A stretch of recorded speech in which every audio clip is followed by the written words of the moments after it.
Bueno, les doy la bienvenida a esta clase, creo que es la número 19 del curso de análisis de procesos químicos, donde vamos a terminar de ver los problemas de valor inicial y probablemente vamos a alcanzar a ver una introducción de los métodos de problemas de contorno, ya que están enmarcados en la simulación de sistemas de ecuaciones asociados a un modelo, el cual se debe describir utilizando ecuaciones diferenciales, ya en este caso ordinarias, pero a continuación vamos a complejizarlo un poco más, considerando también los sistemas de ecuaciones diferenciales parciales. Perdón. ¿Ya? Solamente como para seguir en la línea de lo que estábamos trabajando, durante todas estas clases que hemos hecho después de la segunda evaluación, hemos estado trabajando con estos métodos explícitos de integración numérica, y así como resumen está esta tabla, que vimos tanto el método de Euler explícito como el método de Runge-Kutta, y en particular vimos uno de ellos, pero es una familia de métodos, ya el método Runge-Kutta 4, porque hace 4 divisiones entre cada punto discretizado de integración. ¿Ya? Y ese método Runge-Kutta 4 es explícito, ¿ya? Y por lo tanto cabe dentro de esta clasificación. ¿Ya? Y esta tabla que está acá, básicamente, esquemáticamente nos indica como una especie de regla del dedo gordo, si quieren, asociada a la elección de un método de integración si es que tuviesen que programarlo desde cero. Ya, porque igual, si ustedes vieron en MATLAB está programado, y si ustedes ven en Python, por ejemplo, y se bajan en la toolbox o bueno, las carpetas asociadas a los métodos numéricos que están en Python, básicamente van a encontrar un equivalente de integración, ya el método de Runge-Kutta, y funciona básicamente igual. Ya la diferencia probablemente sean algunos parámetros de ajuste asociado, por ejemplo, al cálculo de la discretización en el tiempo, bueno, o en la variable independiente, pero básicamente es lo mismo. Entonces, esta tabla que está acá, como les digo, tiene que ver con una regla del dedo gordo asociada a qué método debo elegir si tengo que implementar. Y ahí el consejo, y un poco va en lo que me preguntaba Lucas la clase pasada, que por qué tendría que escoger, básicamente, cuál es la ventaja de escoger un método versus el más complejo, como el de Runge-Kutta, en el sentido de que tengo más evaluaciones, si es que puedo tener un método de Euler explícito con un delta T más chiquitito. Y él tiene toda la razón, ya de lo que habíamos conversado. Efectivamente, eso es así. Entonces, el método de Euler explícito por excelencia es el que usaríamos si es que, por ejemplo, estamos en Excel, ¿ya? Porque básicamente es súper fácil de implementar, pero también ustedes ya se dieron cuenta, o espero que lo hayan hecho, que hayan fijado que el método Runge-Kutta también es fácil de implementar en Excel. En cualquier caso, si es que necesitamos, por ejemplo, una integración en la cual, pensando en un mismo delta t, ya, para hacer una comparación justa, ya, bloqueando esa variable, digámoslo, si es que nos vamos a DI. ¿Ya? Cuando queremos una integración muy precisa para el mismo delta t, por supuesto que tendría que escoger el método de Runge-Kutta, porque eso me entrega una integración más precisa, pero por supuesto tiene un costo, y el costo es que por el mismo tiempo de cálculo, el paso se puede aumentar en 4, pero tengo que evaluar 4 veces la función entre cada delta t, entonces tengo más evaluaciones.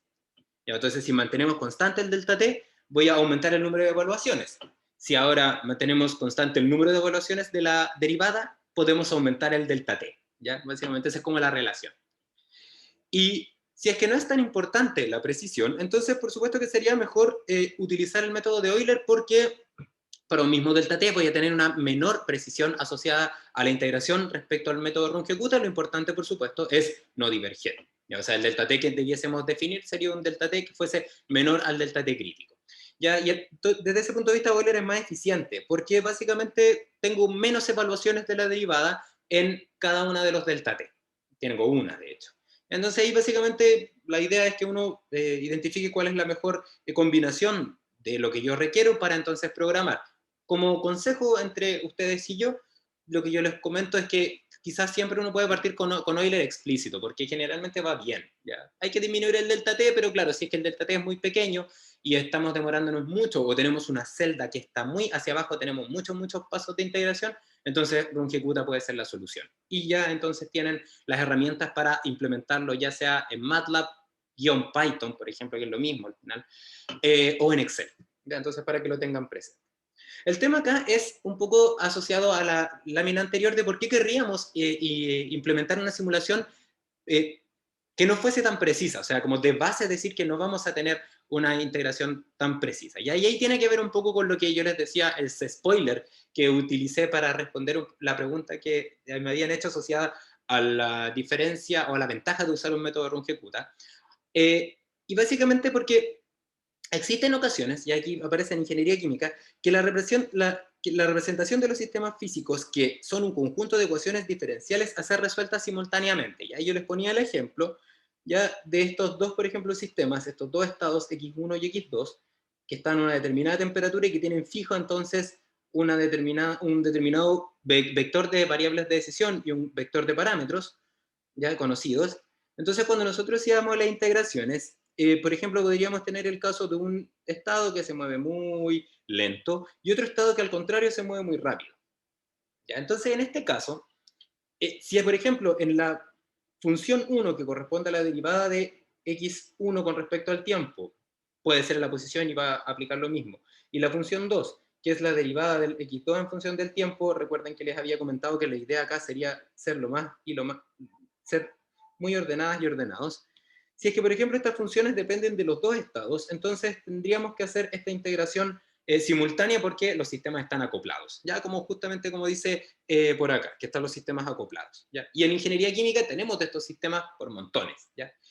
Y de hecho el ejemplo que yo les decía era la columna de destilación. ¿Ya? Y estos sistemas que están acoplados, que tienen distintas dinámicas, tienen que ser resueltos con el mismo delta T y, como les había comentado, finalmente el delta T estaba asociado entonces a el delta T crítico, que tenía que utilizar para entonces definir un delta T, estaba asociado a la dinámica más rápida. ¿Ya? Y eso básicamente es porque si lo asocio a la dinámica más lenta, la dinámica más rápida puede diverger, y eso va a implicar que como diverge x2, también va a diverger x1, ¿ya? Porque están acoplados los sistemas.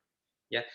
Y entonces básicamente nos encontramos en la dicotomía de que tenemos que definir un paso del tiempo pequeño, pero ese paso del tiempo pequeño lo tengo que definir para esta dinámica rápida, voy a ponerlo con el color, por ejemplo, verde, y ese delta t pequeño lo voy a definir así, por ejemplo, con estas líneas verticales, pero luego de que, por ejemplo, la dinámica rápida pasa, entonces esta delta t pequeño, que se debe mantener porque ya lo estoy integrando, va a estar subdimensionando el delta t que podría aplicar desde el momento donde la dinámica rápida se queda en estado estacionario.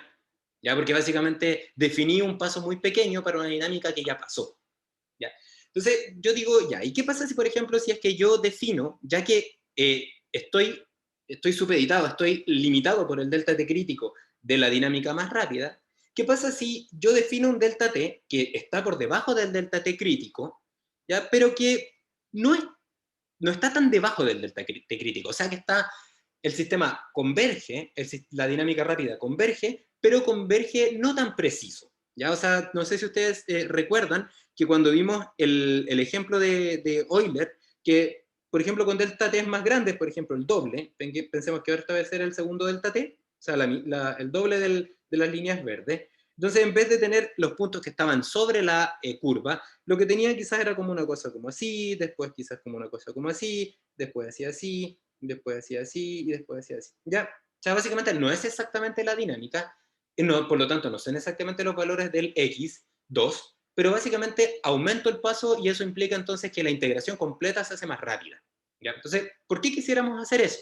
¿Ya? Porque en ese caso lo que hago es definir un delta t que no diverge el sistema más rápido, pero no es precisa la integración. Y esa es como la interrogante que aparece y que es una interrogante que está muy, muy, muy presente en los problemas asociados a la ingeniería química. Y como les decía, el ejemplo es la columna de destilación, que de hecho la columna de destilación es como el equipo, de hecho, o la operación unitaria o el equipo que motivó, de hecho, el desarrollo del área de Process System Engineering en ingeniería química, ¿ya? Que yo les comentaba que, bueno, yo trabajo en esa área de ingeniería de procesos y que básicamente es el uso de manera, el estudio y el uso sistemático de herramientas de matemática un poco más avanzadas y herramientas informáticas para resolver problemas complejos en ingeniería, ¿ya? Ingeniería de procesos en este caso. Y básicamente la columna de destilación motiva muchas cosas y dentro de esto también motiva el analizar este fenómeno que sucede, ¿ya? Porque la columna de destilación tiene justamente este comportamiento, tiene dinámicas lentas, ya asociadas, por ejemplo, a composiciones y temperaturas. Ya generalmente las temperaturas sobre todo tienen inercias muy altas, ya los sistemas que cuando tenemos que hacer balances de energía, ¿ya? La inercia de los sistemas, de la temperatura en particular, la inercia se refiere como a lo que cuesta, por ejemplo, frenar un cambio, ¿ya? Y por lo tanto, así como lo lento que puede llegar a ser, eh, son muy grandes en comparación a otras dinámicas que pueden ser muy rápidas, como por ejemplo flujos, y sobre todo flujos internos, ¿ya? Y un ejemplo de lo que yo les estoy comentando es la aplicación que uno tiene cuando uno implementa un control PID. ¿Ya? Cuando uno implementa un control proporcional, integral y derivativo, generalmente uno debiese utilizar un control proporcional integral, en la mayoría de los casos, porque la derivada es difícil de obtener. Una derivada numérica es súper difícil de obtener, ¿ya? Y el control derivativo requiere obtener una derivada del error. Lo hace numéricamente, de hecho, ¿ya? Si se acuerdan un poco de control, básicamente tengo que obtener la derivada del error para poder compensar, ¿ya? Pero cuando estoy trabajando con controlando la temperatura, efectivamente se hace importante utilizar también el término derivativo, o puede ser una opción utilizar el término derivativo. ¿Y por qué es eso? Porque la temperatura es lenta. Por lo tanto, si yo quiero controlarla rápido, no me sirve solamente evaluar el error actual, tampoco me sirve solamente eh, tomar en consideración el error anterior, la historia del error, por lo tanto la integral, sino que también tengo que pensar un poco hacia adelante y ver cuál es la tendencia que tiene el error, porque de lo contrario la temperatura es difícil de controlar en un tiempo razonable, ¿ya? Entonces en esos casos el control PID se hace más relevante, la parte derivativa, y eso es por lo que les comento, porque la temperatura es lenta, ¿ya? Entonces como es lenta la temperatura, uno debiese entonces utilizar este sistema, ¿ya? Y básicamente cuando tenemos acoplados sistemas que tienen, por ejemplo, balances de energía y balances de materia, ya lo que pasa, por ejemplo, es que por sí solo, por ejemplo, pensemos que aquí está el balance de materia por componente, el componente A, y acá está el balance de energía, ya con sus respectivos estados, y se ocurre una reacción del tipo A para dar a B, ya con una constante que depende de la temperatura. ¿Ya? El balance de materia por sí solo, ¿ya? Básicamente tiene los términos de entrada, ¿no es cierto? Que es el flujo de A menos el flujo de salida, por ejemplo, out perdón, out de A, voy a hacerlo bien, disculpen ustedes mi falta de prolijidad. ¿Ya? Entonces, ahí tenemos A y más menos, por ejemplo, el término de reacción, ya por el volumen, y eso igual a la acumulación de CA a DT, por ejemplo, por un volumen determinado. ¿Ya? Entonces, este cambio, si lo viéramos solamente por efectos de que no hay cambio en la temperatura, ¿ya? Y a eso me refiero con sistemas rápidos y sistemas lentos, ¿ya? Cuando hablamos acerca de los sistemas que están acoplados como si no tuviésemos el efecto de la temperatura de un sistema reaccionante, por ejemplo un CSTR, y ahí la temperatura se mantiene constante, entonces básicamente el cambio en la concentración sería solo producto de un cambio que se pudiese generar en la entrada del CSTR, ¿ya? Hay un cambio ahí. Y ese cambio debiese ser un cambio similar a este X2 que le estoy mostrando ahí. Ya hace un cambio básicamente rápido, ya, y ese cambio rápido, que después saldría quizás con un valor más grande de flujo de entrada, perdón, de concentración de salida con respecto a la concentración de salida inicial, tendría que ver fundamentalmente con la cinética de la reacción, ¿ya? Y por supuesto con el cambio de la concentración a la entrada, ¿ya? Pero si ahora le ponemos temperatura también, y la temperatura cambia en función del tiempo también, o se genera, por ejemplo, un cambio en escalón en el calor que le estoy ingresando al sistema, entonces resulta que esta dinámica ya se ve, eh, tiene un efecto aditivo, ya digámoslo así, o un efecto que va en la dirección de modificar entonces la dinámica original de la concentración, que es producida por el efecto de la temperatura, que se ve finalmente reflejada en el término de la reacción química, que le estoy mostrando ahí abajo, ¿ya? Y como la temperatura cambia lentamente, ¿ya? Porque como les comentaba, es un estado que tiene más inercia, entonces eso arrastra a que la composición cambie más lento de lo que debiese cambiar, pero no es por efecto de la acumulación que se genera, no es por efecto de la dinámica propia del balance de materia por componente, sino más bien es producto de la temperatura, que la temperatura, como sigue cambiando, afecta entonces a el término de la reacción y por lo tanto va cambiando en función del tiempo también la concentración de salida, ¿ya? Pero entonces en ese caso, esa dinámica inicial que tenía una forma como esa, más bien sería como algo sería como una dinámica así, pero que se básicamente luego toma la forma de la dinámica de la temperatura, ¿ya? Y eso, como les comento, porque la temperatura pasa a ser más relevante, porque la acumulación por sí sola ya no es importante con respecto a la acumulación de la temperatura. Y entonces, estos sistemas están en todos lados, y entonces la opción sería intentar saber, bueno, identificar qué pasa con estos sistemas que tienen estas características, y estos sistemas que tienen estas dinámicas, por ejemplo, que yo les comento acá, que son rápidas y al mismo tiempo otros que son lentos, ¿ya? Se llaman sistemas rígidos, ¿ya? O sistemas stiff, ¿ya? Este es el nombre que tienen, ¿ya? ¿Y por qué tienen ese nombre? ¿Por qué tienen nombre rígido? Porque se relaciona con la rigidez que tengo al elegir el delta T. Porque el delta T solamente queda descrito, ¿ya? Solamente queda descrito por la dinámica más rápida.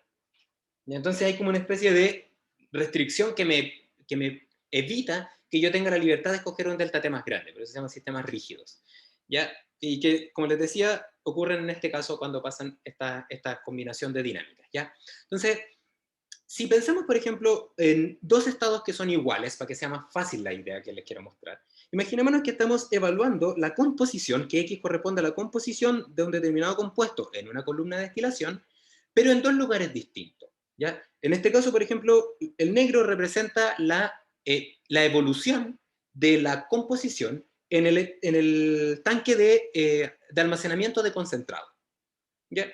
Y el rojo representa la composición, la evolución de la composición de un compuesto determinado, del más volátil, por ejemplo, en un plato, ¿ya? La composición del líquido, ¿ya? Entonces, claramente, como el volumen del plato debiese ser mucho más pequeño que el volumen del estanque de acumulación, este volumen debiese ser mucho más grande, entonces la inercia del sistema que tiene un volumen más grande es mayor que la inercia del volumen más chico, ¿ya? Y eso es básicamente, en este caso, por la masa que puedo acumular. Mientras menos masa yo acumulo, el sistema es más rápido, ¿ya? Mientras más masa yo acumulo, el sistema es más lento.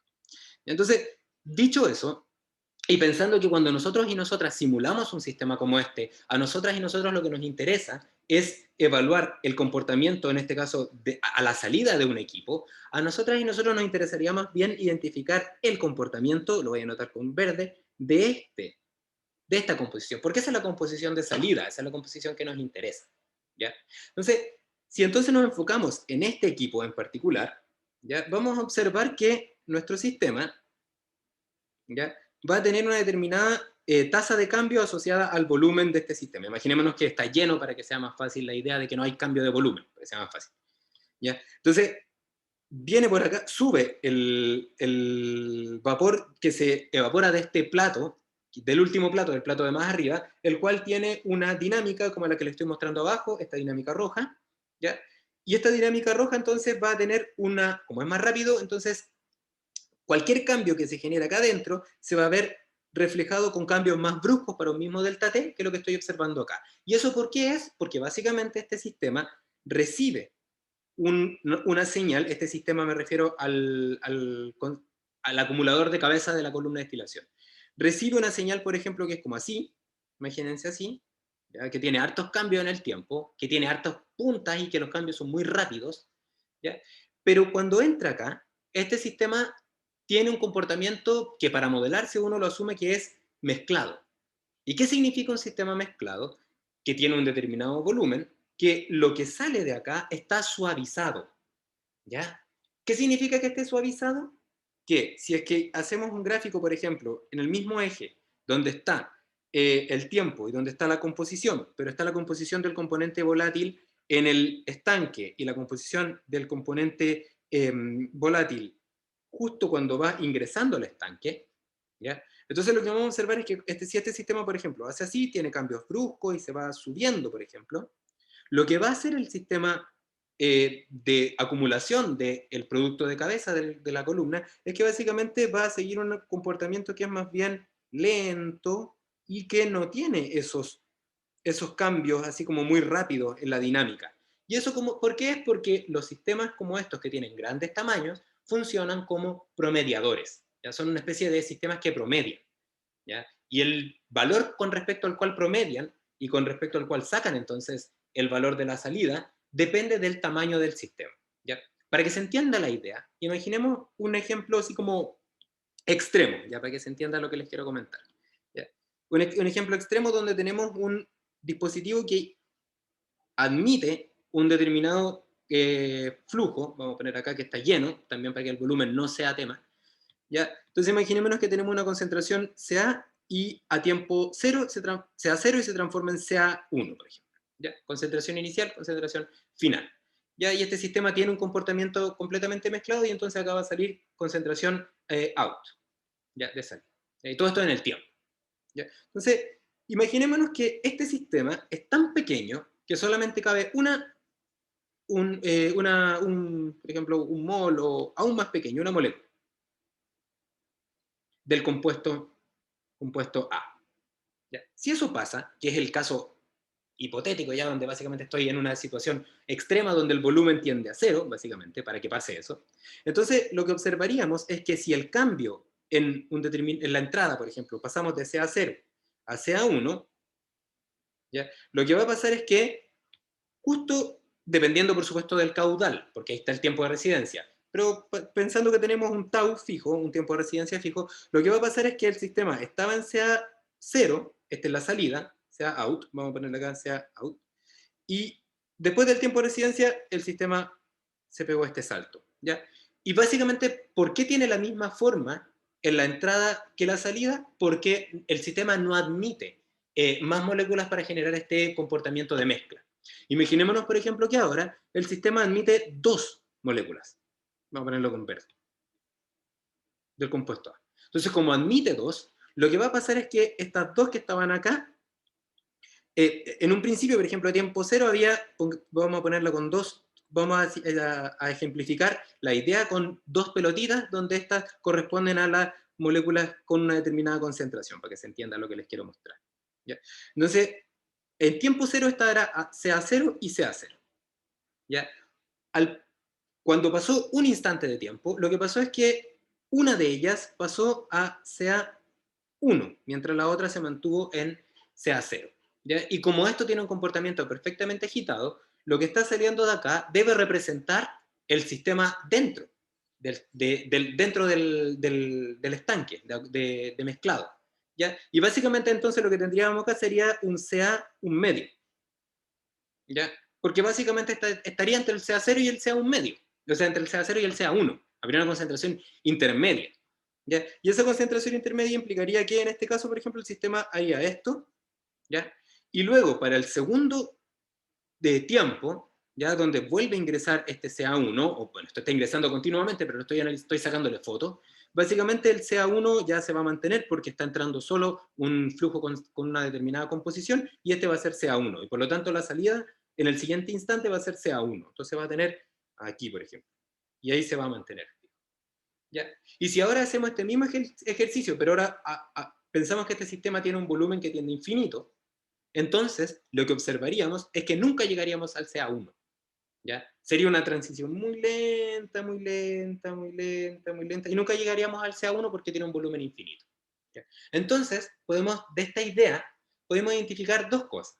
Primero, que el volumen, el tamaño de los equipos, para un mismo estado afecta el comportamiento dinámico, equipos grandes, dinámicas lentas, equipos pequeños, dinámicas rápidas. ¿Ya?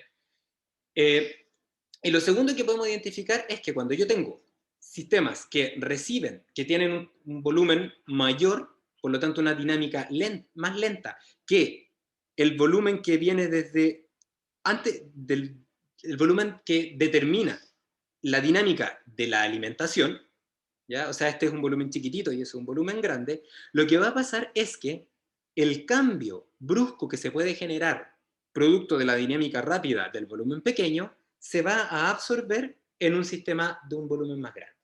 ¿Ya? Y si, por ejemplo, entonces yo hago cambios muy rápidos en este flujo de entrada, como este sistema actúa como una especie de promediador y básicamente es debido a este tamaño que tiene y por lo tanto consecuencia su dinámica lenta, lo que va a pasar es que todos estos cambios se van a atenuar, ¿ya? Y en vez de verse algo como ese cambio así como muy caótico, básicamente lo que vamos a observar nosotros a la salida es un comportamiento mucho más suavizado, producto del volumen. Entonces, dicho eso, ¿ya? Si la diferencia, si tenemos entonces volviendo al caso anterior, si entonces tenemos esta dinámica de el plato que alimenta al volumen de acumulación, ¿ya? Y esa es la dinámica que está siendo integrada de manera precisa y exacta, ¿ya? ¿Qué pasa si, por ejemplo, yo ahora no, no integro bien, sino que cometo error? Entonces, el error que implica, cometo un error así para allá, luego un error así para allá, y así, y básicamente el sistema igual converge, porque no me puedo salir del límite de convergencia.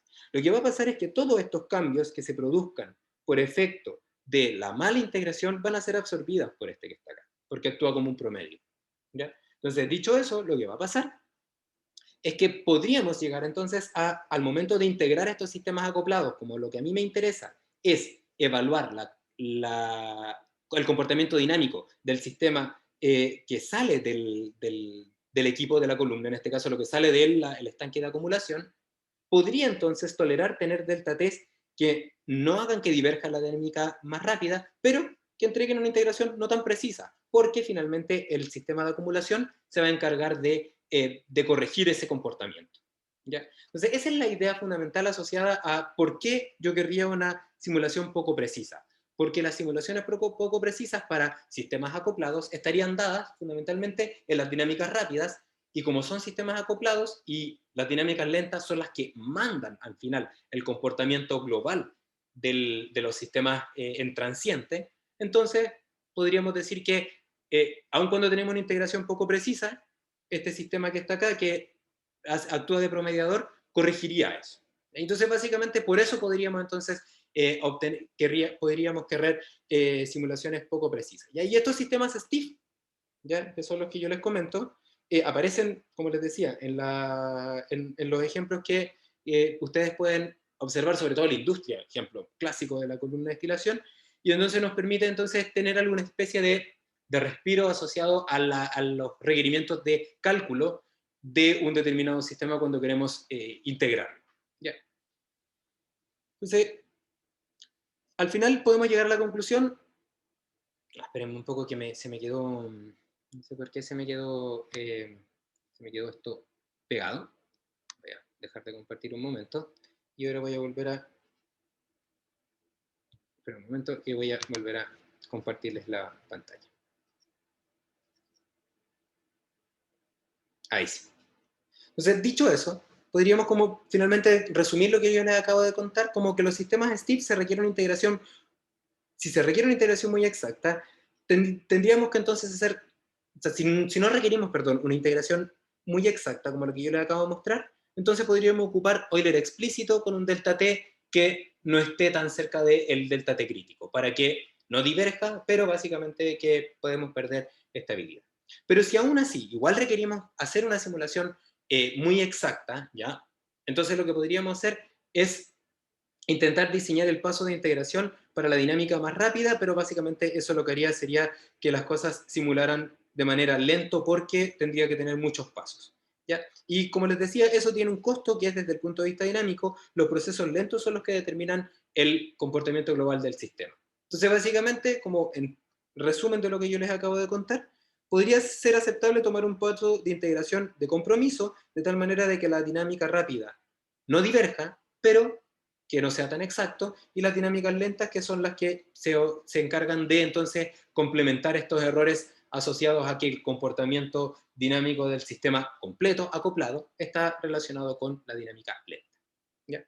Y eso es lo que uno podría hacer en este tipo de sistemas, ¿ya? Que es básicamente eso. Primero intentar con Euler y Runge QT4, y si se requiere mayor precisión, por supuesto, que son los que casi siempre van bien para ingeniería química, y partir con un paso muy pequeño e ir doblándolo, e ir aumentándolo hasta obtener una solución de compromiso, ya en el cual la dinámica lenta sigue siendo buena, su precisión, y la dinámica rápida no está divergiendo, y por lo tanto el comportamiento dinámico igual somos capaces de, de reproducirlo, ya que esa es la idea. ¿Ya? Pero si aún así, por ejemplo, todo esto no es suficiente, ¿ya? Porque básicamente nos damos cuenta de que igual sería bueno entonces mejorar el tiempo de cálculo, porque igual podemos, básicamente nos vamos a encontrar con un paso pequeño, el cual puede ser tan pequeño que igual sea se necesiten muchos pasos de integración, ¿ya? Aun cuando estoy sacrificando precisión en la dinámica más rápida. Entonces, también existen otros tipos de algoritmos que se llaman algoritmos de paso variable, ya que están especialmente diseñados para los sistemas rígidos, como los que yo les acabo de contar, estos sistemas que tienen dinámicas acopladas de distintas características, ¿ya?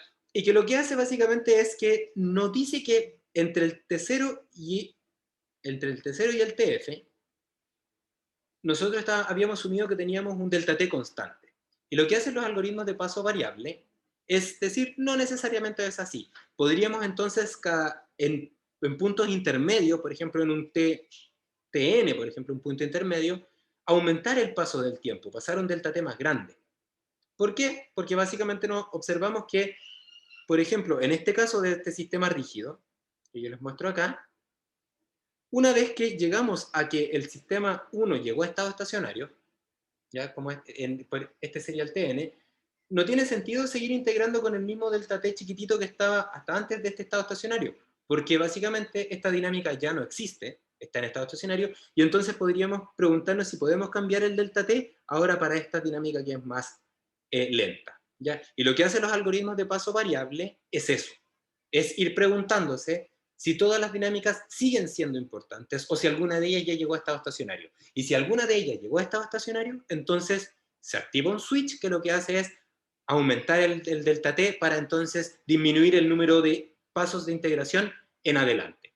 ¿Ya? Y esos algoritmos de paso variable que se llama, ¿ya? Básicamente tienen esta idea en su concepción algorítmica, donde al principio, como todas las dinámicas van a ser importantes, y por lo tanto también la dinámica rápida, entonces voy a partir con un delta T chiquitito, muy chiquitito, ¿ya? Y al final, como el proceso es lento, entonces una vez que termine de cambiar las dinámicas, los estados con dinámicas rápidas, entonces voy a cambiar un delta T más grande para entonces las dinámicas que son más lentas, ¿ya? Y eso se hace, en este algoritmo lo que hace, como les comentaba, es evaluar el tamaño del paso en cada punto de integración, ¿ya? Y por supuesto eso tiene un costo que es que tengo que aumentar el número de cálculos por paso de integración, porque en cada delta T lo que hace es preguntarse qué valor tienen las dinámicas, ¿ya? Y si son algunas se hacen cero, entonces esas las descarta porque ya no son importantes y se queda con las dinámicas más grandes en valor absoluto, y con esas dinámicas más grandes vuelve a calcular el delta T, ¿ya? Para ir avanzando. ¿Ya? Y eso que implica entonces que entre medio tengo que hacer más evaluaciones, porque tengo que preguntarle a las dinámicas si ya terminaron o no. Entonces ahí hay una especie nuevamente de compromiso, al igual que entre el Euler y el Runge-Kutta-4, que son algoritmos de integración de paso fijo, ¿ya? Que básicamente para sistemas acoplados tienen una limitación, para sistemas stiff tienen una limitación, pero puedo entonces acordarme de que el delta T no tiene que ser tan preciso para la rápida. Si es que necesitamos igual aumentar la eficiencia de los métodos de integración, entonces podríamos disminuir el número de pasos de integración aumentando el delta T cuando la dinámica rápida ya terminó de ser importante. Y esa es la idea. Y esto se aplica para procesos STIF, y los algoritmos de paso variable ya están en MATLAB, ¿ya? Y ustedes los pueden encontrar, si ustedes recuerdan la última clase que vimos, donde estuvimos trabajando también con MATLAB, yo les comentaba que existían esta familia de métodos que se llaman los ODXX, le vamos a poner, o ODXY, que son, el XX representa el tipo de discretización del método de integración. Hay unos que tienen una S al final, ¿ya? 1,3S, por ejemplo, o 2,3S, creo que. Los que tengan la S al final son aquellos métodos de paso variable, ¿ya? Y están recomendados para sistemas stiff, para sistemas rígidos. Y como les comentaba, si ustedes buscan en la ayuda de MATLAB, que fue lo último que vimos en la clase pasada, hay una tabla donde les permite, les pregunta qué tipo de problema es el que tienen ustedes, y a partir de eso te recomienda un resolvedor, un solver. Si es el OD45, que en este caso te dice que es para sistemas no rígidos o non-stiff systems, ¿ya? Los cuales requieren una integración precisa, ¿ya? Y así entonces te dice, si tu sistema es rígido, ¿ya? Entonces puede ocupar otro método. Entonces, ¿qué podemos como definir como para cerrar esta idea de los sistemas rígidos? ¿ya? Que cuando estamos en un sistema rígido, entonces va a ser aquel sistema en el cual los estados tienen distintos tipos de dinámica y eso implica que se va a generar este compromiso en la elección del delta T. Pero así como regla del dedo gordo aplicada a nuestro campo, cuando tengamos acoplados balances de energía más balances de materia por componentes, por ejemplo, eso es un sistema candidato a ser rígido. ¿Ya? Otro sistema candidato a ser rígido es cuando tengo volúmenes distintos. ¿Ya? Hay un ejemplo que anda dando vuelta en la tercera evaluación que hacemos de este curso, donde trabajamos justamente con estas integraciones, y por ejemplo hay una olla que tiene un huevo metido dentro, y este huevo se va a calentar, se tiene que cocer.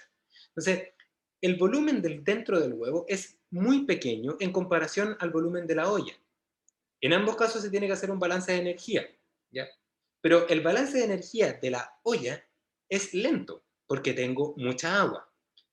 Mientras que la temperatura del huevo cambia mucho más rápido respecto a la temperatura del agua. Por supuesto que las dos cosas van cambiando al mismo tiempo, pero como les explicaba, la dinámica de la olla, de la temperatura de la olla, manda por sobre la dinámica de la temperatura dentro del huevo, porque el huevo es más pequeño, tiene menos, eh, tiene menos inercia, más rápido. Entonces, un caso como este, donde tengo acopladas dos temperaturas que tienen que resolverse simultáneamente, porque hay un contorno, hay un calor que ingresa al huevo, que es producto de un delta T, un delta T, perdón, un delta T de temperaturas, ¿ya? Eso básicamente hace que los sistemas estén acoplados y que por lo tanto se tengan que resolver balances de materia en el agua y en el huevo, y en este sistema, como el tamaño es mucho mayor, el del agua, que el del huevo, entonces existe una diferencia de dinámicas y por lo tanto este sistema también debiese ser rígido, ¿ya? ¿Qué otros sistemas pueden encontrar rígidos? Aquellos sistemas, por ejemplo, en etapas, que luego descargan a un sistema acumulador. Eso también es un sistema rígido. Y bueno, básicamente son como las ideas. Y aquí básicamente los métodos de paso variable son los que sirven, ¿ya? Que pueden ayudar, son los métodos de paso variable. ¿Ya? Y existen, por último, con esto concluimos, algunos otros métodos que son métodos que no tienen problemas de divergencia, que convergen. Y esos métodos son métodos implícitos. Los métodos implícitos tienen la característica de que no van a diverger. Y ahí entonces, cuando todos los otros métodos fallan, cuando Euler falló, cuando Runge-Kutta falló, cuando los métodos de paso variable fallaron, porque divergen mis sistemas dinámicos, porque el delta T que estoy eligiendo aún no es lo suficientemente pequeño, ¿ya? Entonces podemos pasar a la siguiente etapa de los métodos implícitos, ¿ya? Y el método implícito que aparece acá es el método de Euler, ¿ya? Pero como de manera muy sencilla, lo que hacen los métodos explícitos, yo les decía, era decir que el siguiente paso de integración lo voy a poder calcular con el valor actual más la derivada de x a de t, o vamos a ponerlo mejor para que también incluyamos al método Runge-Kutta. Habíamos dicho por un update, por un delta t. ¿Ya? Y este update, el método de explícito lo evalúa con las condiciones actuales, ya sea el método de Runge-Kutta 4 o el método de Euler explícito. ¿Ya? Y lo que hay acá fundamentalmente, si ustedes recuerdan, es al final obtener una derivada, porque esto sigue siendo una expansión de Taylor. ¿Ya? Euler es expansión de Taylor pura y dura, Runge-Kutta es una expansión de Taylor ponderada, pero sigue siendo una expansión de Taylor. ¿Ya? Entonces, los métodos explícitos tienen esta idea asociada, y los métodos de paso variable lo único que van a cambiar es el delta t, por lo tanto también aplica, ¿ya? Y entonces, para trabajar con el otro tipo de métodos, lo que hay que hacer es pensar, bueno, si falla, yo les comentaba, si falla el supuesto de Taylor, ¿ya? Y por lo tanto diverge el sistema, lo que tenemos que hacer es mejorarlo. Y una opción era Runge-Kutta, que era básicamente obtener derivadas ponderadas, entre medio. Ya, pero si sigue fallando, podríamos buscar otra forma de mejorar el update, y eso se hace evaluando la pendiente en el punto de llegada. ¿Ya? ¿Por qué?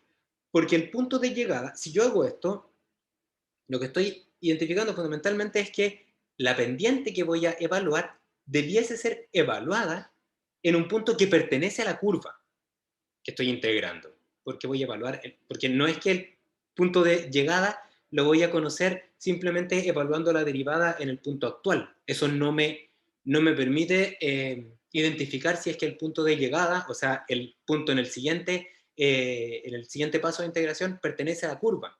En este caso, lo puedo evaluar en la derivada, por decirlo así. Mientras que si yo digo voy a ocupar la derivada, pero en el punto siguiente de integración, sí, porque ese punto lo voy a entonces despejar de la ecuación f, ya de la derivada, básicamente. Entonces, esa es la idea de los métodos implícitos, donde básicamente lo que tengo es valor siguiente es igual al valor actual más la actualización evaluada en el valor siguiente. ¿Ya? Y en este caso se puede observar que tanto el valor que yo requiero obtener como su ley de actualización dependen de una incógnita, que es esta, que es el punto donde quiero llegar. Por lo tanto, esto es una ecuación implícita. ¿Ya? ¿Y qué implica que sea una ecuación implícita? Que tengo que resolverla despejando el siguiente punto. El despeje no es automático. ¿Ya? Y que el despeje no sea automático implica entonces que tengo que resolver, y lo puedo resolver, simular, ya sea de manera algebraica o numérica. ¿Y cómo se hace numéricamente? Podría ser entonces aplicar Newton, que fue lo que ya aprendimos, o el método de punto fijo. ¿Ya? Que esos métodos son básicamente métodos de simulación algebraica. ¿Por qué algebraica? Porque cuando hacemos esta aproximación pasamos de un sistema de ecuaciones diferenciales a un sistema algebraico. ¿Ya?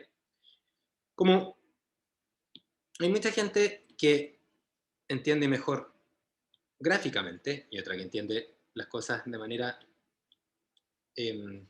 analítica, entonces lo mejor es hacer un ejemplo muy sencillo, ya donde básicamente yo les comentaba que imaginémonos que acá tenemos nuestra dinámica que queremos describir, y entonces básicamente acá estamos en función del tiempo, y ahora vamos a aplicar esta idea, vamos a ocupar la misma nomenclatura, xn más 1 es igual a xn más vamos a ocupar Euler de x a dt, evaluado en xn más 1 multiplicado por el delta t. Entonces si definimos un determinado delta t, ¿ya? Donde esto también es xn más f evaluado en n más 1 por el delta t, para que sea más fácil de hacer. ¿Ya? Entonces, si definimos, así vamos a trabajar, entonces si aquí está el x0, ¿ya? Entonces, para un delta t determinado, ya tenemos que obtener el siguiente, o sea, el punto x1 que está a continuación. ¿Ya? Entonces, ¿cómo funciona el método?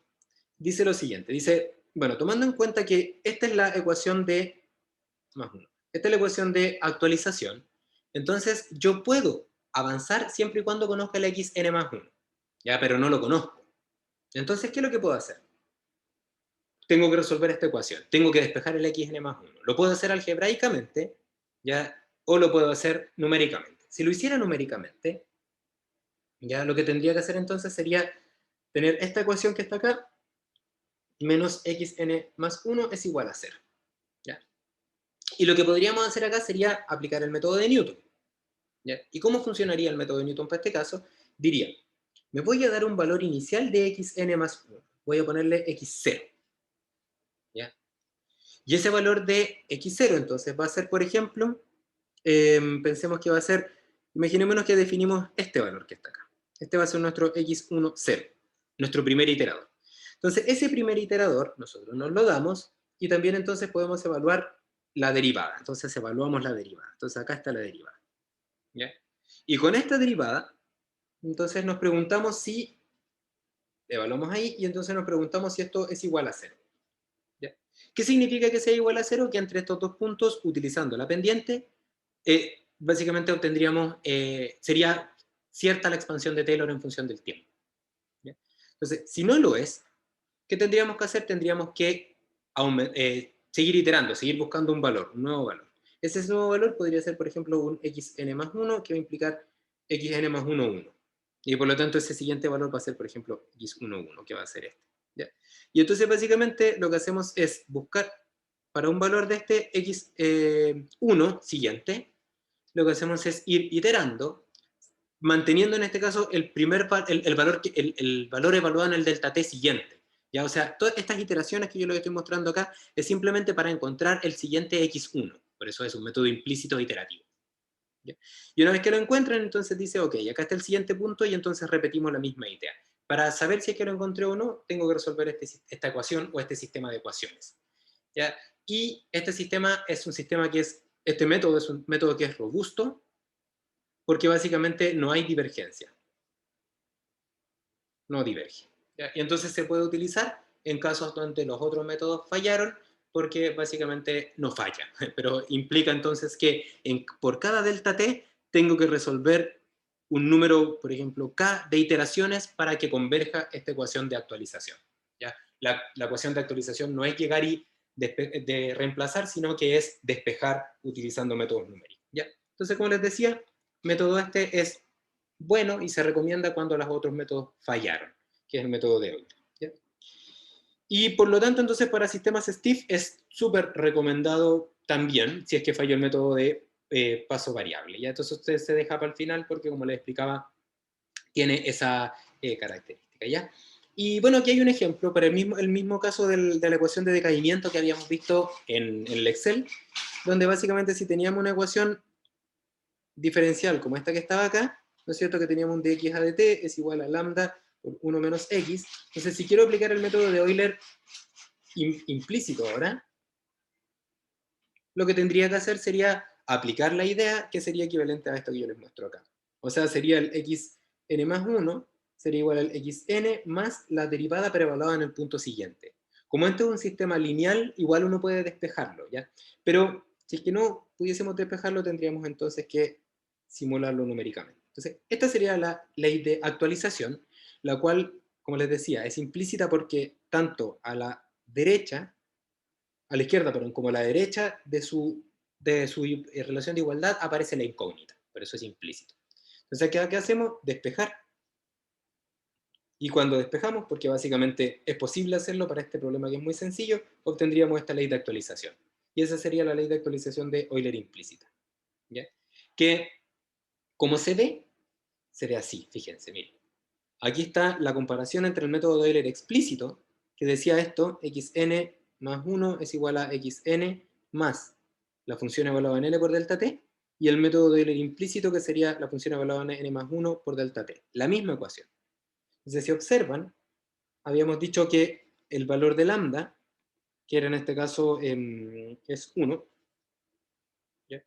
Hace que para distintos delta t con el método de Euler explícito, el sistema vaya perdiendo en precisión y entonces también vaya perdiendo en estabilidad. Pero si vemos el método de Euler implícito, para los mismos delta t, por ejemplo, incluso más grande, el mismo delta t mayor al que en el caso del explícito divergía, que es el delta t 2, y el 2,4, por ejemplo, que es este que les marco con verde, que diverge. Ahora incluso para valores de delta t mayores de 2,6, el sistema sigue convergiendo. ¿Y eso por qué es? Porque la expansión de Taylor es más robusta porque estoy evaluando la derivada en el punto siguiente. ¿Ya?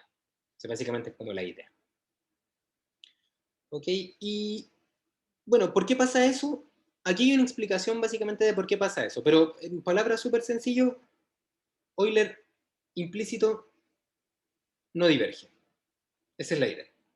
¿Ya? ¿Y por qué pasa eso? Bueno, fundamentalmente aquí hay una explicación de por qué sucede y es a partir de esta misma ecuación, ya que es la ecuación de decaimiento que yo les mostraba en las clases anteriores.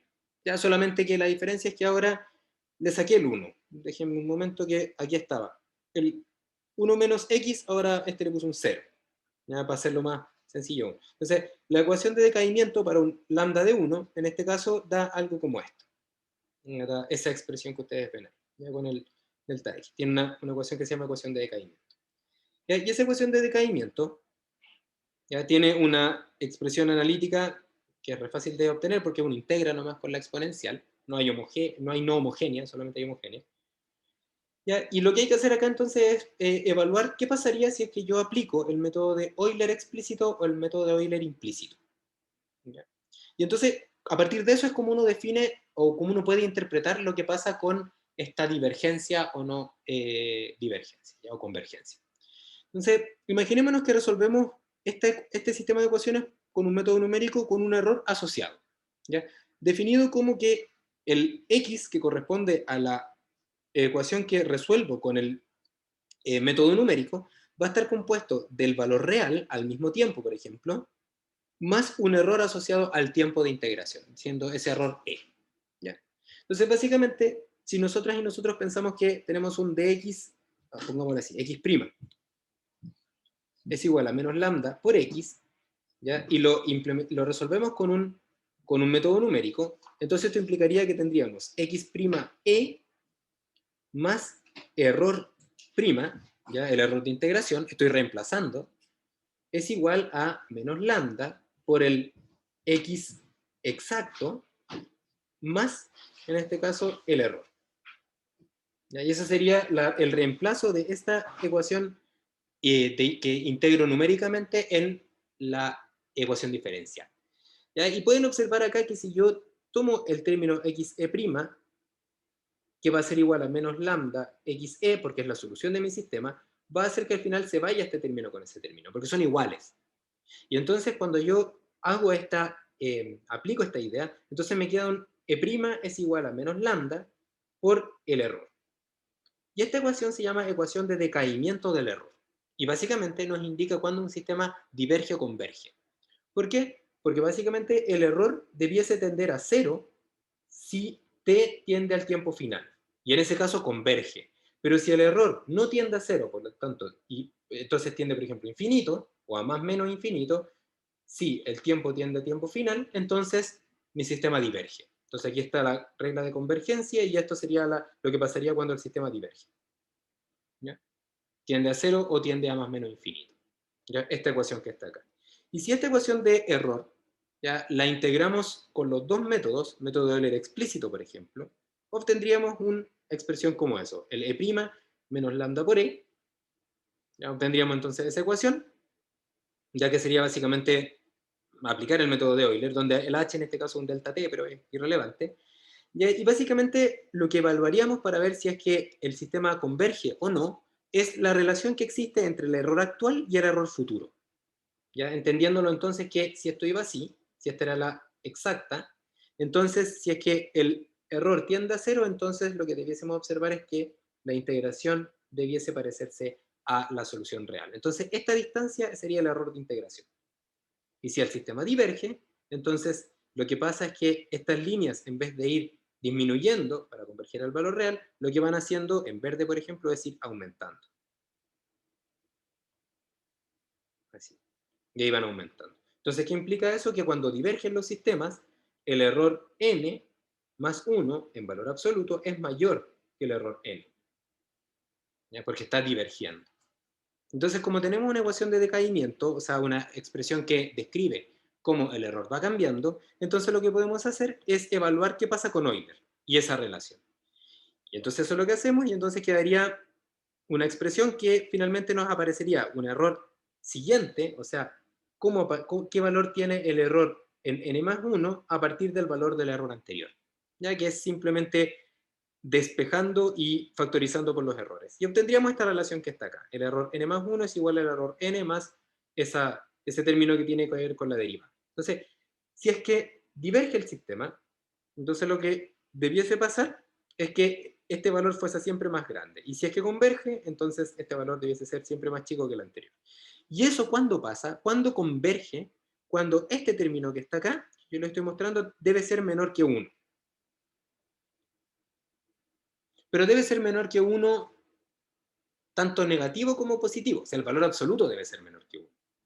¿Ya? Entonces, básicamente, para que converja entonces este sistema, tiene que suceder que el valor absoluto de esta expresión, que es la que amplifica o disminuye el error, sea menor a 1. Y básicamente a partir de eso, uno puede aplicar la ecuación del valor absoluto y despejar entonces el valor de h que corresponde al delta t, ya que es lo mismo. Y cuando uno hace eso, ya que básicamente no sé si ustedes se acuerdan que uno saca el valor absoluto y esto tiene que ser mayor o igual a menos 1 y menor o igual a 1, ahí le sacamos el valor absoluto, aparece una expresión donde el 1 pasa para allá, entonces queda un menos 2, el 1 pasa para allá con una negativa, entonces queda un 0, y como hay un menos acá, se dan vuelta los signos de la desigualdad y aparece este término que está acá. Y este término que está acá es el límite, donde debiese moverse el delta t para Euler explícito. Y aquí podemos observar que, justamente como habíamos dicho, el delta t se mueve entre 0 y 2 partido por lambda, o lo que es lo mismo, 2 por tau, que es básicamente a lo que habíamos llegado hace un par de clases anteriores. ¿Ya? Entonces eso tiene que ver con el criterio de divergencia de Euler, se puede explicar a partir entonces de esta forma de representar la evolución del error. Y si ahora hacemos lo mismo con el método de Euler implícito, ¿ya? Noten que, nuevamente, error prima es igual a menos lambda por el error. Si ahora aplicamos el método de Euler implícito, entonces va a ser el valor siguiente es igual al actual más la derivada, que sería menos lambda por el error n más 1, por un delta t, que es este término que está acá. Hacemos lo mismo, solamente que ahora dejamos el error a la menos 1, como esto es una ecuación de fácil despeje, lo dejamos hacia el lado izquierdo de la ecuación, y entonces queda esta expresión. Donde, nuevamente, para que converja, lo que tiene que pasar es que lo que acompaña el error n tiene que ser en valor absoluto menor o igual a 1. ¿Ya? Y aquí aparece el delta t por el lambda. Y esto tiene que ser menor o igual a 1. Y si observan, para cualquier delta t positivo, para cualquier lambda, ya en este caso el lambda es positivo, porque la ecuación de decaimiento es con un menos acá, por lo tanto el lambda tiene que ser positivo, si no esto diverge siempre. ¿Ya? Podemos observar que siempre va a ser en valor absoluto menor que 1. Siempre el valor absoluto va a ser menor que 1. ¿Por qué? Porque este término siempre va a estar sumando, por lo tanto va a ser 1 partido por 1 más algo, por lo tanto siempre va a ser menor. Entonces, ¿qué implica eso? Que para cualquier valor de delta t que yo use, el método de Euler implícito converge. Y este es el motivo de por qué lo hace. Siempre es estable, siempre converge, puede ser más o menos preciso, pero siempre va a converger. Por lo tanto, implica esto que debiésemos aplicarlo cuando los otros métodos ya no sirven. Pero claro, tiene la desventaja de que tengo que despejar. ¿Ya? Lo que viene a continuación ¿ya? Tiene que ver con preguntarse cómo se calcula entonces este delta t, ya que teníamos entonces asociado a un delta t crítico, y que en el caso del método de Euler explícito es 2 veces tau, ¿ya? Y que en el caso del método de Euler implícito no tiene este límite, porque el método converge. Pero ahora cuando ya no tenemos un sistema lineal, ya porque el tau existe solamente para sistemas lineales, ¿ya? Porque de hecho partimos conversando de que este tau aparecía cuando uno tenía una función de transferencia de este tipo, tau s más 1. ¿Ya? Y esto se obtiene cuando yo tengo sistemas lineales. ¿Ya? Aplicamos Laplace a sistemas lineales. Pero cuando no es el caso, aparece un problema, más que un problema, aparece una siguiente como interpretación de ver cómo se hace esto. ¿Ya? ¿Cómo es posible obtener un delta t crítico cuando los sistemas no tienen tau porque no están, porque son no lineales, básicamente, por eso. ¿Ya? Entonces, para eso, lo que uno puede hacer es intentar aplicar una metodología que me permita igual obtener un delta t crítico para un sistema no lineal. ¿Ya? Y como todo lo que hemos hecho en APQ siempre se parte de algo que uno sabe para llegar a algo que uno no sabe, tomando en cuenta que el tau solamente existe para sistemas lineales y tomando en cuenta que el delta t crítico yo lo relacioné con un tau, entonces la idea podría ser preguntarse ¿cómo se puede obtener un tau para un sistema no lineal? Porque si lo obtengo, entonces puedo aplicar la misma idea que obtuve antes, ya que es la idea, como yo les digo, reusar lo que ya sabemos para acomodarlo a las cosas nuevas. ¿Ya?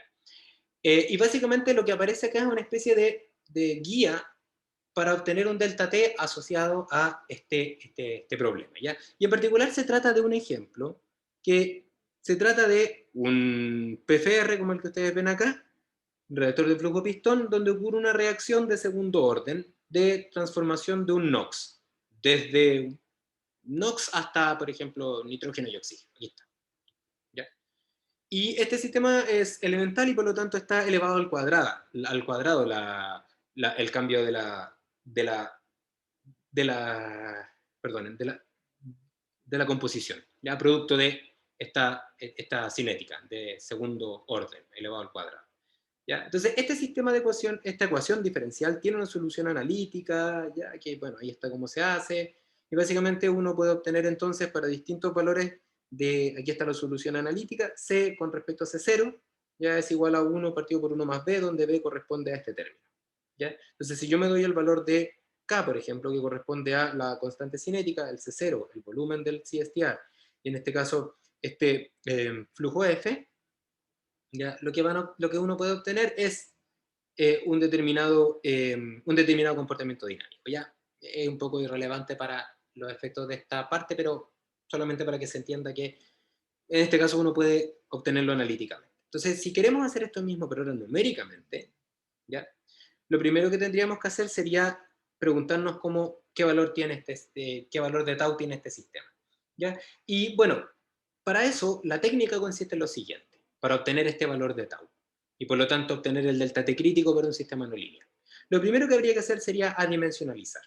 ¿Ya? Y para adimensionalizar, aquí hay una especie de guía que les puede ayudar a aprender a adimensionalizar cuando lo requieran. ¿Ya? ¿Qué hago aquí? Yo generalmente lo que hago para dimensionalizar es, porque me cuesta a mí esto mucho, es ocupar la variable que quiero describir y la dimensionalizo. Ya, por ejemplo, si quiero describir la variable concentración de NO2, lo que hago es adimensionalizarla y la concentración generalmente se adimensionaliza con una concentración inicial, con respecto a C0, por ejemplo. Entonces uno divide con respecto a C0 y entonces tiene una composición inicial. ¿Ya?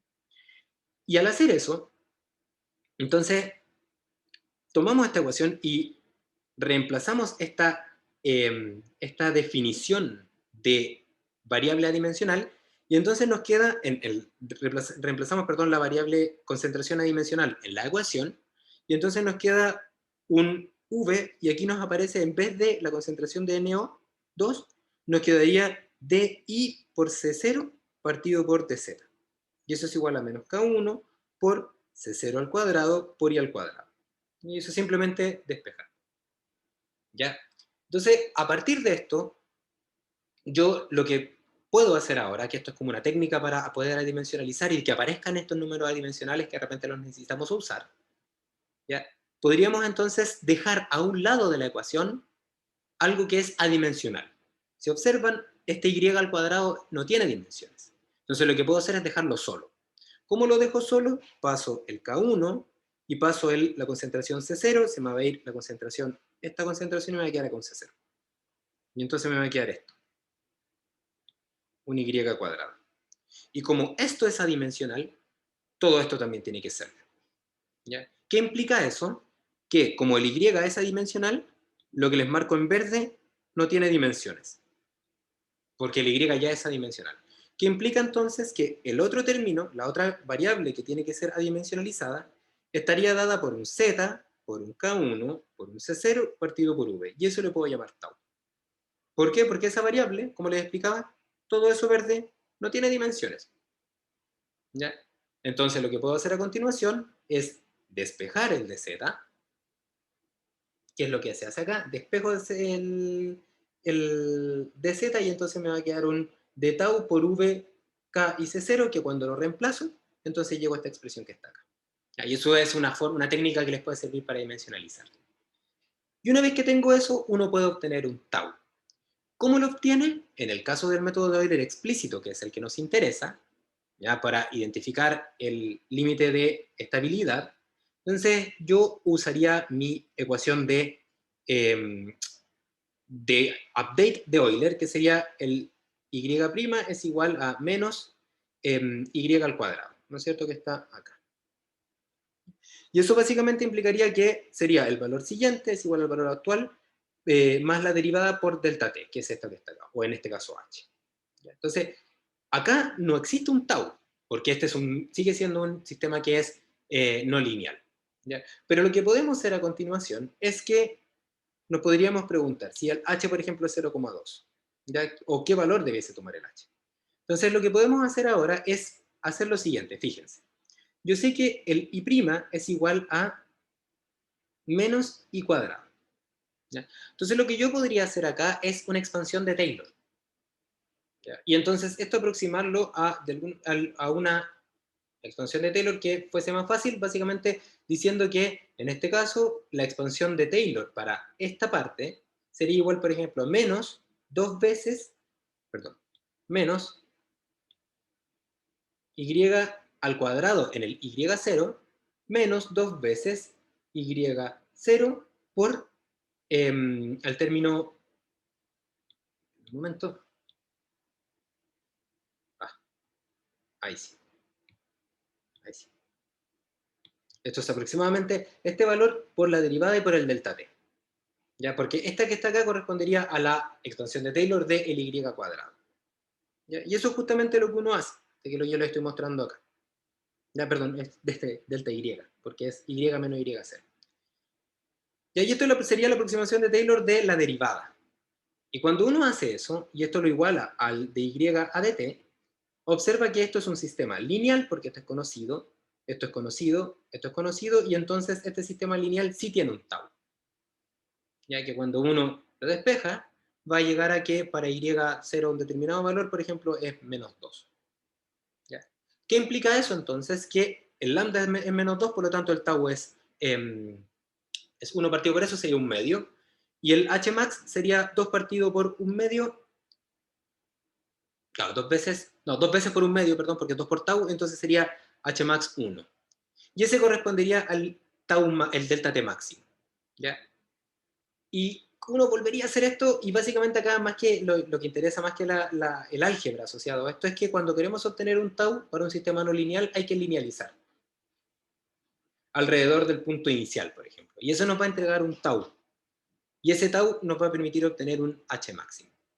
Si por ejemplo lo aplicamos, por ejemplo tenemos el h máximo era 1 y entonces ocupamos un h menor a 1, entonces el sistema va a converger, y si aplicamos esta idea nuevamente y volvemos a repetir este problema, que lo pueden revisar con calma en adelante, ahora el h máximo aumenta.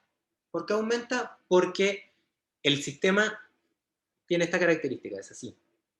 Entonces, al principio la dinámica es más rápida, luego la dinámica es más lenta.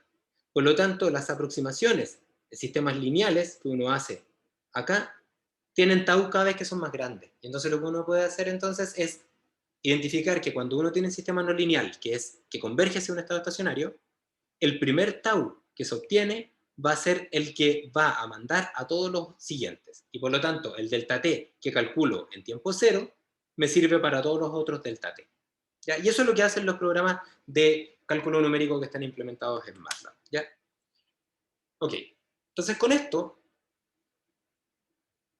terminamos esta parte. Aquí hay un poco más de aplicación de estabilidad, pero con esto terminamos toda la parte que me interesa ver de problemas de valor inicial. Ya no alcanzamos a ver problema de contorno, pero lo podemos ver en la próxima clase, no hay mayor problema. Y ahí probablemente también, si bien voy a subir la evaluación el miércoles, el viernes siguiente nos vamos a juntar y vamos a resolverla entre todos y todas la primera parte de la evaluación, que es ver cómo uno trabaja con el método numérico. ¿Ya? Entonces, por favor les pido que si quieren aprender un poco más de problemas de valor inicial, pueden seguir avanzando, porque hay otros sistemas que se llaman sistemas DAES, que son sistemas de ecuaciones diferenciales algebraicas, de ahí que también son súper importantes en nuestra área, pero bueno, por efecto del tiempo estamos un poco más pillados este semestre, y básicamente porque es un tópico un poco más complejo, lo vamos a dejar hasta acá. ¿Ya? Entonces les pido que revisen las ayudantías que les subió Felipe. Hoy día, si es que tienen dudas, se contacten con él. Y nosotros y nosotras nos veremos el próximo martes. ¿Ya? Que estén Nos vemos, profe. bien, que les vaya muy bien. Profe. Chao, profe, nos vemos. Chao, chao.